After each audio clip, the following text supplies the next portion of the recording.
todos. Então, estamos hoje aqui nessa tarde chuvosa para falarmos um pouquinho sobre hepatite C. É um assunto que é muito atual. A gente vai falar um pouquinho sobre o diagnóstico e tratamento. Eu sou a Aline Vitali Grando, sou médica infectologista, atuo aqui em Florianópolis na gerência de IST, AIDS e hepatites virais, da Diretoria de Vigilância Epidemiológica, também na Prefeitura de São José, no Centro de Vigilância em Saúde, e eu sou professora da Unisul. Tudo que a gente vai falar hoje aqui sobre hepatite C, esses materiais vocês conseguem encontrar disponível no site do Ministério da Saúde, o site aids.gov.br. As informações, então, a gente vai falar sobre as informações que o protocolo clínico e diretrizes terapêuticas para tratamento de hepatite C em co-infecções. Também a gente utilizou o manual técnico para o diagnóstico de hepatites virais e algumas informações contidas nessa nota informativa, número 2013 de 2019, né, que mais pontualmente sobre as drogas utilizadas para o tratamento. Então, como todos sabemos, né, o vírus da hepatite C é um flavivírus, né, que pertence ao gênero Hepacivírus, né, e família Flavivírus, assim como o vírus da febre amarela, né.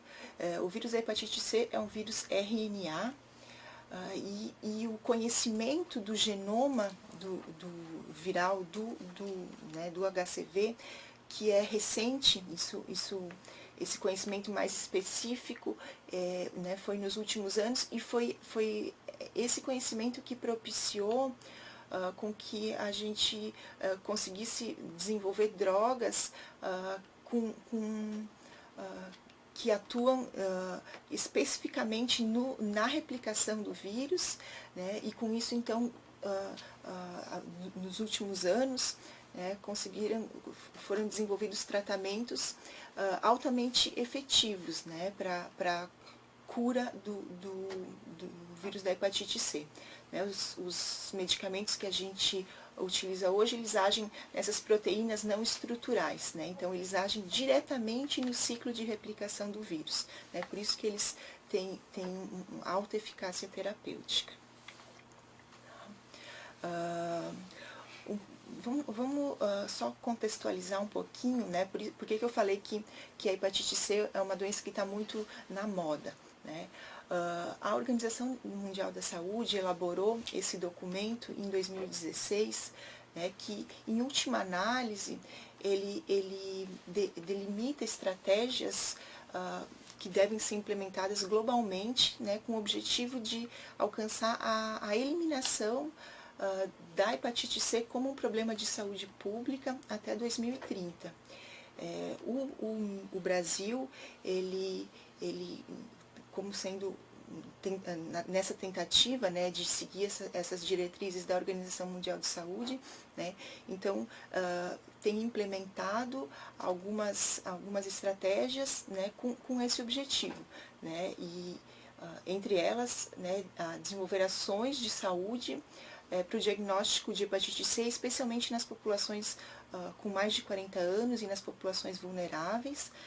Também a criação de linha de cuidado de hepatite C, isso é extremamente importante para a atenção básica, né? Isso tem sido objeto de discussão, né? A gente fala aqui em nível estadual, né? Isso tem sido foco de discussão, a linha de cuidado, e também para fortalecer a vigilância epidemiológica das hepatites virais.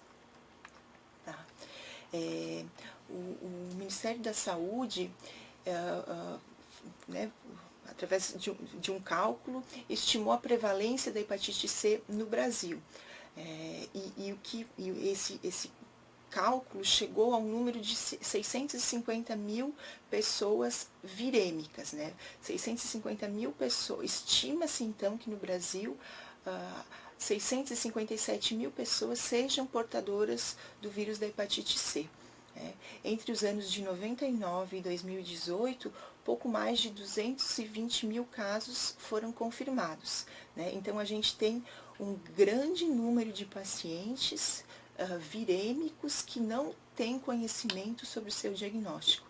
Então, eles não têm conhecimento, não têm acesso ao tratamento, e estão sob risco de desenvolvimento das complicações, que o HCV pode trazer. Em Santa Catarina, o nosso estado é um estado que se destaca, no cenário nacional em relação ao número de casos. Não necessariamente ao número absoluto de casos, uma vez que nós somos um estado pequeno, mas mais especificamente em relação às taxas de detecção. No ano de 2018, a taxa de detecção de hepatite C no Brasil foi de 12,6 casos por 100 mil habitantes. Em Santa Catarina foram 18,7 casos. Historicamente, o estado de Santa Catarina tem taxas de detecção de hepatite C acima das taxas nacionais. Uma característica importante do nosso estado é que a epidemia se concentra aqui na região da Grande Florianópolis, Foz do Rio Itajaí, a região de Laguna, a região carbonífera e o extremo sul catarinense. São os locais com as maiores taxas de detecção. Isso não significa que as outras regiões do estado não devam se preocupar com hepatite C, muito pelo contrário. A concentração maior do número de casos está nessas regiões, mas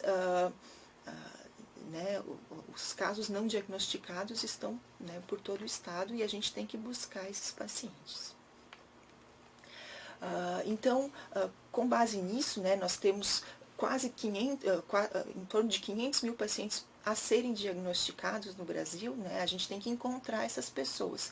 Então, a gente tem que estabelecer quem a gente deve testar, aonde a gente deve buscar esses pacientes. A recomendação atual é que todo mundo que tem mais de 40 anos deve realizar um teste para hepatite C ao menos uma vez na vida. Além disso, também uma vez na vida, as pessoas que têm um antecedente de uso de álcool ou outras drogas, quem recebeu transfusão de sangue ou hemoderivados antes de 1993, isso é o senso comum, todo mundo sabe que quem já recebeu transfusão de sangue, numa época em que as condições de biossegurança não eram adequadas, deve ser testado para as hepatites virais, especialmente hepatite C. Também todas as pessoas transplantadas, todos aqueles que receberam, foram submetidos a alguma exposição do material biológico, que não respeitaram as condições de biossegurança, como, por exemplo, quem fez tatuagens em locais não seguros. Também as mães que tiveram, as crianças cujas mães têm hepatite C, as parcerias sexuais e os contactantes domiciliares das pessoas com hepatite C, todas as pessoas privadas de liberdade também, os portadores de diabetes, doenças cardiovasculares, antecedentes psiquiátricos, doença renal crônica, também imunodepressão. E aqui é importante destacar porque o diabetes ele pode ser uma manifestação extrahepática do vírus C. Então é interessante que quem tenha diabetes seja testado, para que se afaste essa possibilidade. E também aqueles com doença hepática sem diagnóstico, ou com elevação de transaminases. A recomendação é que alguns grupos sejam testados com maior frequência, entre eles as pessoas que têm HIV, quem tem histórico de infecções sexualmente transmissíveis, quem não usa preservativo nas relações sexuais, a população trans, os trabalhadores do sexo, as pessoas em situação de rua e usuários de álcool ou outras drogas devem ser testados anualmente. Mais especificamente, os usuários de PrEP, a profilaxia pré-exposição ao HIV, a recomendação é que sejam testados a cada 3 meses e os pacientes com hemodiálise a cada 6. Então, a gente tem que buscar por esses pacientes. Quando a gente está fazendo essa triagem lá nos nossos consultórios, né, a gente tem que entender um pouquinho, né, como é a evolução da hepatite C. A gente sabe, né, que a hepatite C tem um período de incubação em torno de 15 a 150 dias, e em torno de 20% das pessoas que têm o contato com o vírus C conseguem eliminar, mas aproximadamente, né, por conta disso, aproximadamente 80% das pessoas a infecção se torna crônica, né, e a partir daí a pessoa está em risco de desenvolver as complicações da hepatite C. Os testes, a gente tem vários testes atualmente que podem ser utilizados para o diagnóstico. Os testes mais simples são os testes rápidos. Eles são mais simples de serem executados, mas isso não significa que eles não sejam bons testes, muito pelo contrário, né? A sensibilidade e especificidade dos testes rápidos é bastante grande, né? O tempo que a gente fala a janela imunológica, a janela diagnóstica, né, é o tempo entre a exposição e para que o teste fique positivo, isso pode variar, né, dependendo de algumas situações, e pode até 129 dias a literatura coloca. Né? Então, a hepatite C, esse tempo de janela é um pouquinho maior do que habitualmente a gente está acostumado, especialmente para o HIV, né? Onde a janela é um pouquinho menor. Então, o que a gente costuma ter na prática são os testes que avaliam anticorpos, né? O teste rápido é um teste que avalia anticorpo, e os testes que avaliam ácidos nucleicos. Para esses testes, a janela diagnóstica é menor, em torno de 22 dias. E também existem os testes para detecção de antígeno, né, que especialmente nos nossos serviços, na rede pública, a gente não tem tanto acesso, mas esses testes têm uma janela diagnóstica em torno de 30 dias. Então, o que a gente tem que fazer quando um paciente, a gente suspeita de que alguma pessoa esteja infectada pelo vírus C, ou então quando aquela pessoa nos procura com esse questionamento, né, essa vontade de ser testado para hepatite C. Então, a gente deve realizar o exame de triagem, que é o anti-HCV, que pode ser o teste rápido, né, que é um teste que é amplamente difundido aqui no estado de Santa Catarina. A grande maioria das unidades de saúde tem disponível, né, que é um teste que avalia anticorpos, né, ele avalia o anti-HCV. Também existem outros testes que avaliam anticorpos, né, os testes de laboratório, né, aquele paciente então que buscou diretamente para fazer um exame laboratorial, esse teste também avalia anticorpos. Então, em caso de um teste anti-HCV positivo ou reagente, né, a gente tem que realizar a confirmação com um teste molecular, né, um teste de biologia molecular, uma carga viral da hepatite C. Se vier reagente, né, essa carga viral, se a carga viral vier detectável, né, então esse paciente, esse indivíduo, ele é portador do HCV. No caso de uma carga viral não detectável, né, então a gente afasta a infecção pelo vírus C. Algumas situações específicas, né, quando a suspeita ainda persiste, a gente pode repetir uma carga viral, né, mais ou menos entre 3 e 6 meses depois dessa primeira. Né? O que poderia ser um teste rápido positivo e uma carga viral não detectada. Né? Pode ser daqueles 20% dos pacientes em que a infecção foi erradicada, né? Esse indivíduo pode permanecer com anticorpos, mas ele não tem mais o material genético do vírus no sangue. Né? Então, essa pode ser uma explicação para um teste rápido positivo e uma carga viral não detectada. A gente precisa lembrar, né, que sempre que fizermos o diagnóstico de uma infecção pelo HCV, a gente precisa fazer a notificação, tá? A hepatite C é uma doença de notificação compulsória, né? esse paciente também tem que ser testado para HIV, hepatite A, hepatite B e sífilis, né? E a depender da situação vacinal, para hepatite A e hepatite B, ele deve ser vacinado. Mas a gente também tem que lembrar daqueles pacientes cujo diagnóstico de hepatite C foi descartado, né? Essas pessoas também têm, né, convém que sejam investigadas para hepatite A, hepatite B, hepatite A, a gente pode ser feita a investigação, mas a vacinação, né, na rede pública, ela é restrita a algumas pessoas, né, e não está disponível para o público geral, né? Mas a testagem para hepatite B, para sífilis e HIV deve ser feita. Lembrar de verificar a situação vacinal para hepatite B, essa vacina sim está disponível na rede pública para todo mundo, né? E esse paciente, né, deve ser orientado em relação ao gerenciamento de riscos, né, e redução de danos, caso seja uma pessoa que tenha exposição ao HCV. Depois de diagnosticada a infecção pelo HCV, o próximo passo é fazer a genotipagem do vírus, né? O exame de genotipagem é um teste molecular e ele informa para a gente o genótipo, né? Nós temos do genótipo 1 ao 7 do HCV, aqui no nosso meio o 1 ao 4 são os mais comuns, né? O estado de Santa Catarina, especificamente, tem um grande número de pacientes com genótipo 3, né? Também o teste molecular, ele informa o subtipo, especialmente para o genótipo 1, 1A, 1B, e as populações mistas, né? Eventualmente a pessoa está infectada por mais de um genótipo, né?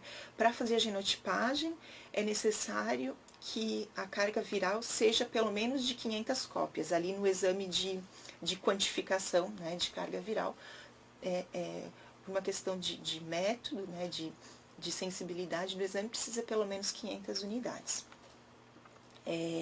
Quando não é possível caracterizar o genótipo, né, especialmente nessas situações de menos de 500 unidades, então está recomendado que o paciente seja tratado como se fosse um genótipo 3, que é o genótipo atualmente mais difícil de ser tratado. Uma etapa importante também é o estadiamento da fibrose hepática, né, nos pacientes infectados pelo vírus C. O nosso PCDT, desde o ano passado, ele autoriza o tratamento antiviral para todas as pessoas virêmicas, né, independentemente do estadiamento da fibrose hepática. Isso não significa que a gente não vai querer saber qual é o estadiamento da fibrose hepática. Isso é muito importante, né, especialmente para a gente definir se o paciente é cirrótico, né, ou tem fibrose avançada, porque isso implica, em alguns casos, em algumas alterações na prescrição do medicamento. Os exames que a gente tem disponíveis atualmente para estadiar, então, são os testes de APRE e FIB4, a biópsia hepática e a elastografia hepática. Aqui, embora o PCDT coloque a elastografia hepática como uma possibilidade, aqui em Santa Catarina, infelizmente, a gente não tem isso disponível na rede pública, né? Então, o que a gente acaba utilizando são os scores de APRE e FIB4, né? Eles são scores de biomarcadores. Então, são um cálculo, né? Isso a gente consegue calcular facilmente com o auxílio de aplicativos, né, que estão disponíveis. Então, são necessários, né, para o APRE os valores de AST, a contagem de plaquetas, e para o FIB4 a idade do paciente, o valor de AST e também a contagem de plaquetas. E aí, então, né, o APRE e o FIB4 vão chegar a um valor, a um número, né, e esse número vai nos predizer, vai nos dizer qual a probabilidade que aquele indivíduo tem de ter uma fibrose mais avançada ou não, né. O APRE e o FIB4, então, são scores de biomarcadores que têm uma alta especificidade, mas uma sensibilidade não tão elevada para o diagnóstico de fibrose avançada, né. A gente costuma utilizar o valor de corte de APRE, um APRE maior que 2, nos diz que aquele paciente tem uma alta probabilidade de ter cirrose hepática. E um APRE menor do que 1 tem baixa probabilidade.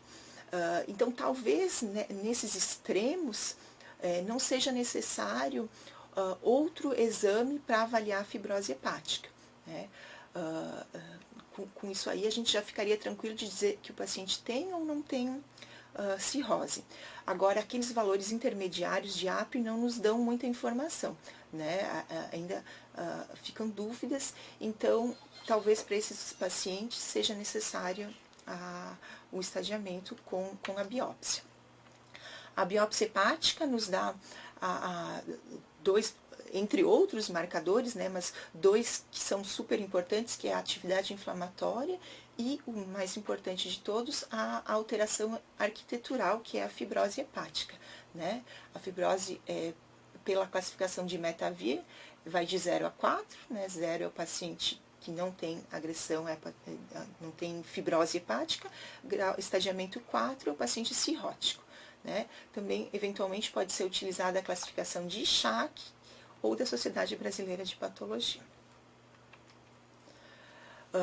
Em algumas situações, a gente vai, o paciente já vai chegar para a gente com algumas alterações clínicas ou de exames de imagem que já fazem com que a gente suspeite de que ele seja cirrótico, né? E aí não seria necessário um estadiamento com biópsia, né? As principais alterações são a circulação colateral, né? Aqui a gente tem um exemplo mais dramático, né? Um paciente com uma CIT importante e circulação colateral, né?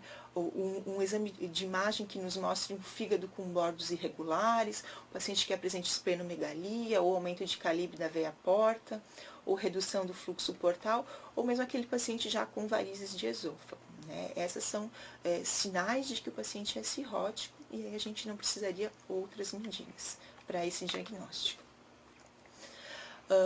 Nós também, né, para os pacientes cirróticos, é importante que seja feita a classificação de Child, né, um paciente Child A, que vai até 6 pontos, né, esse score né, leva em consideração todas essas variáveis aqui descritas na tabela. Então, até 6 pontos é um Child A, o que a gente fala de cirrose compensada, né? Até 9 pontos Child B e acima de 10 pontos Child C. Isso é importante, né, na hora que a gente vai instituir o tratamento. Se ele é um paciente cirrótico descompensado, muda normalmente o tempo de tratamento, né, ou a associação de outras medicações. Também em algumas situações, a gente sabe que o vírus da hepatite C ele é hepatotrópico, mas podem haver manifestações extrahepáticas do vírus C. E aqui eu destaco especialmente a crioglobulinemia, a porfiria cutânea tarda e o líquen plano, que são manifestações muito relacionadas à hepatite C, né? Então, muitas vezes o paciente faz diagnóstico de hepatite C depois de ter sido diagnosticado com porfiria ou com líquen plano, né? Sempre tem que ser pesquisado isso. Após o diagnóstico, também é importante que o paciente, né, seja submetido a alguns outros exames, né, as testagens das demais ISTs, como a gente falou anteriormente, das outras hepatites virais, endoscopia, biópsia e a elastografia e o APRE devem ser realizados, mas individualizar cada situação, né? Ultrassom de abdômen superior também, se o paciente for cirrótico, ele deve ser realizado a cada 6 meses. Tá? E outros exames gerais, né, como hemograma, o coagulograma, função renal, as enzimas hepáticas, a função hepática. Esses exames, a recomendação é que seja feito a cada 3 a 6 meses, né, se possível, já realizar logo após o diagnóstico. Para os pacientes cirróticos e também para os pacientes com fibrose avançada, né, o estadiamento 3, esses pacientes eles têm uma chance maior de desenvolverem nódulos hepáticos, né, de desenvolverem hepatocarcinoma. Então, esses indivíduos eles precisam serem rastreados para o hepatocarcinoma, e a recomendação é que sejam rastreados a cada 6 meses com ultrassonografia de abdômen e alfa-fetoproteína. Existem algumas situações especiais, né, que a gente tem que ponderar antes do tratamento. As crianças, os tratamentos que a gente vai falar aqui são indicados para indivíduos com mais de 18 anos. As crianças, nem todos esses medicamentos estão autorizados, né, para serem utilizados em crianças. Para as gestantes também não, nem gestante, nem lactante, né, estão contraindicados. Pacientes com doença renal crônica devem ser avaliados, muitas vezes há necessidade de ajuste do tratamento. Os co-infectados com HIV, cada vez mais a gente tem tido facilidade para tratar esses pacientes, a gente precisa ajustar algumas cuidar, né, com algumas interações medicamentosas, mas tem sido cada vez mais simples tratar os pacientes co-infectados com HIV. E os co-infectados pela hepatite B tem que avaliar se não é necessário também tratar o HBV. Esse quadro, então, é um quadro que nos guia atualmente, né, aqui no Brasil, em relação aos medicamentos indicados para cada genótipo. Então, os pacientes que nunca foram submetidos a tratamento da hepatite C, que não sejam cirróticos ou sejam cirróticos Child A, se for genótipo 1, ele vai receber sofosbuvir e ledipasvir, né, por 12 semanas. Se for genótipo 2, 3, 5 ou 6, ele recebe sofo e velpatasvir, também por 12 semanas. E se for genótipo 4, é o sofo, velpatasvir por 12 semanas. A associação ou não de ribavirina, né, deve ser individualizada, né, e aí especialmente nos pacientes com genótipo 3, que são os pacientes de mais difícil tratamento. Se o paciente for um cirrótico descompensado, então a gente utiliza as mesmas drogas, né, só que por um tempo de tratamento prolongado, 24 semanas, e a gente tenta associar a ribavirina. A gente sabe que a ribavirina para o cirrótico, especialmente para o cirrótico descompensado, é mais complicada, né? Então, como muitos não vão conseguir utilizar, então a gente prolonga o tratamento para 24 semanas. Para os pacientes renais crônicos, para o genótipo 2, 3, 5 e 6, a orientação é que seja utilizado o GP, que é o Glecaprevir Pibrentasvir por 8 semanas. Ainda não foi definido pelo Ministério da Saúde qual droga deve ser utilizada para os pacientes renais crônicos, e aqui quando eu falo de renais crônicos, eu falo aqueles com um clearance de creatinina menor que 30. Se for maior que 30, pode ser tratado como um paciente sem doença renal. Mas para aqueles com clearance menor do que 30, o genótipo 1 e 4 ainda não foi definido, então, pelo departamento qual vai ser a droga de escolha. Pode ser o Glecaprevir Pibrentasvir ou o Eubasvir Grazoprevir. Isso ainda não foi definido e a gente ainda não está conseguindo, infelizmente, tratar esses pacientes até o presente momento. Esse quadro mostra em relação ao retratamento, e aí aqui o que a gente precisa avaliar com maior cuidado é qual foi o medicamento que o paciente utilizou no primeiro tratamento. Se ele fez uso dos inibidores de NS5A, que é o Daclatasvir, ou então do 3D, né, o esquema 3D, que continha também um inibidor de NS5A, então esse paciente, a gente vai ter que fazer o retratamento dele com associação de Glecaprevir, Pibrentasvir e Sofosbuvir, e se for um genótipo 3, ainda ribavirina. Tá? Para os pacientes que não utilizaram NS5A, então, a depender do genótipo, né, como está disposto aqui na tabela, ele pode ser tratado com sulfoledipasvir ou sulfovelpatasvir, né, e por 24 semanas sempre no retratamento.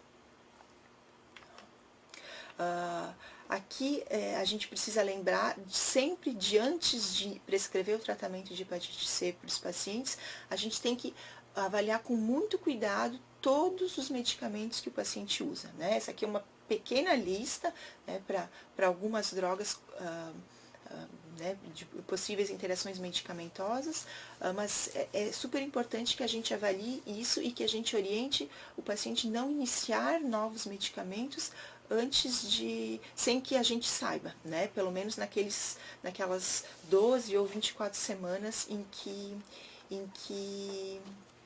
ele vai fazer uso dos antivirais de ação direta.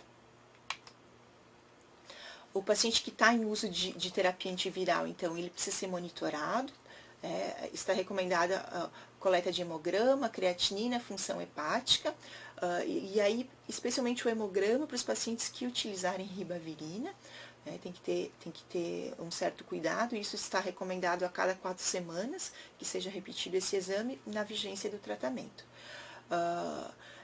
Ao final do tratamento, entre 12 e 24 semanas depois da descontinuação do tratamento, é o momento de avaliar se o paciente alcançou a resposta virológica sustentada, que é a cura da hepatite C. Então, a gente deve solicitar um exame de carga viral, né, ou de quantificação da carga viral do HCV, 12 a 24 semanas após o fim da terapia. E a gente precisa lembrar, né, hoje a gente cura os pacientes com hepatite C, então a gente tem que saber o que fazer com esses pacientes depois que eles foram curados. Né, o que fazer no segmento pós-resposta virológica sustentada. Então, os pacientes com fibrose até F2, esses pacientes eles podem, né, se não tiverem outros fatores de risco, então, por exemplo, se não ingerirem álcool, né, se não tiverem hepatite B, ou se não forem também co-infectados com HIV, esses indivíduos pode se considerar receber alta. Os pacientes com fibrose avançada ou cirróticos, esses pacientes infelizmente não vão poder receber alta porque eles estão sob risco de desenvolvimento de hepatocarcinoma. Então, mesmo que a gente cure a hepatite C, a gente não vai curar a fibrose, né, especialmente a cirrose. Então, esses pacientes precisam ficar em rastreamento com endoscopia e alfa-fetoproteína, né? E se for cirrótico, também o acompanhamento de varizes esofágicas. E para todos os pacientes, a gente precisa recomendar, né, que o uso de álcool não deve ser liberado, né? O ideal é que a pessoa evite fazer uso de álcool, que também controle os distúrbios metabólicos, então, né, as medidas dietéticas, evitar gordura, evitar alimentos industrializados, porque isso pode, está muito bem estabelecida hoje, né, essa é muito conhecida a doença hepática gordurosa, né, que tem muita relação com os hábitos de vida. Então, isso pode levar a uma progressão, né, de uma doença hepática né, no paciente que a gente conseguiu curar a hepatite C. E a gente precisa também lembrar, né, que esses pacientes eles podem se reinfectar. E a gente tem que orientar isso. Né? Não é porque ele curou a hepatite C que ele não pega mais hepatite C. A literatura já tem diversos relatos de pacientes que curaram a hepatite C 2, 3, 4 vezes e reinfectaram. Então, a gente tem que fazer essa recomendação para os nossos pacientes, né? E se eventualmente a gente percebe que o paciente continua sob risco de reinfecção, essa pessoa tem que ficar em acompanhamento. Eu agradeço a atenção de todos e aqui o nosso e-mail da Vigilância Epidemiológica. Se vocês tiverem alguma dúvida e precisarem entrar em contato, nós estamos à disposição. Eu acho que talvez o que tem que ficar de mensagem aqui, né, dessa aula é que a gente tem que pensar que as pessoas possam estar infectadas pelo HCV. tá? A gente falou sobre tratamento, o tratamento ele está cada vez mais simples de ser feito, né? Com menos efeitos colaterais, tratamentos mais curtos, né? O acesso cada vez mais fácil, mas a gente tem que diagnosticar esses pacientes, né? Se a gente tem o objetivo de erradicar a hepatite C como um problema de saúde pública até o ano de 2030, a gente precisa encontrar esses pacientes, né? Então, se essa mensagem, né, que fique isso então como uma mensagem para quem está nas unidades de saúde, né? Muitas vezes o paciente ele procura a unidade de saúde com outras queixas, né? Ou então, muito pior, né? Aquele paciente que muitas vezes procura a unidade de saúde com a intenção de fazer check-ups, né? E aí a gente coloca lá alguns exames e esquece das sorologias, né? Então, se a gente puder lembrar isso, né, de fazer a testagem, como a gente colocou aqui, todo mundo que tem mais de 40 anos deve ser testado uma vez na vida. Né? A gente tem que encontrar essas pessoas virêmicas para que elas tenham a oportunidade de serem tratadas, né? E impedir que a doença avance e que traga as complicações. A gente agradece a participação de todos, agradece ao convite também e estamos sempre à disposição para o que pudermos ajudar.